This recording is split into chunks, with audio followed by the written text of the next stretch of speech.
أجرى المنتخب الوطني المغربي الأول لكرة القدم أول حصة تدريبية له بسان بيدرو الإيفوارية اليوم الاثنين استعدادا للمشاركة في النسخة المقبلة من نهائيات كأس إفريقيا التي ستحتضنها كوت ديفوار خلال الفترة الممتدة ما بين 13 يناير الجارية إلى 11 فبراير 2024.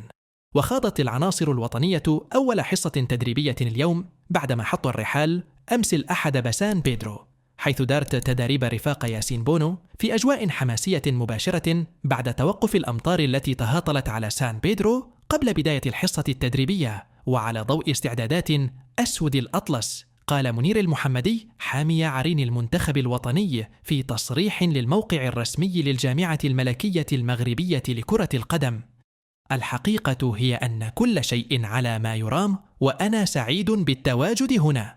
وأضاف المتحدث نفسه: نتدرب بجد في انتظار بداية المسابقة التي نسعى خلالها لتحقيق هدفنا.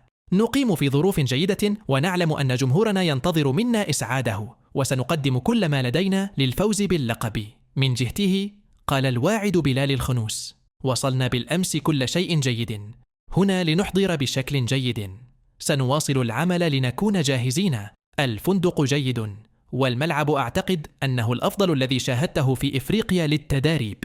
واختتم: اليوم لم تكن الحرارة الحمد لله، نسمع تعليمات المدرب، وكالعادة سيكون الجمهور المغربي خلفنا في هذه المسابقة، وينتظر أن يواجه المنتخب الوطني نظيره السيراليوني الخميس القادم في لقاء ودي استعدادا للمشاركة في الكان، بعدما تم إلغاء وديا غامبيا التي كانت مقررة بمركز محمد السادس. علم أن الأسود حطوا الرحال بكوت ديفوار أمس الأحد. يشار إلى أن المنتخب الوطني يتواجد في المجموعة السادسة إلى جانب منتخبات تنزانيا وزامبيا والكونغو الديمقراطية.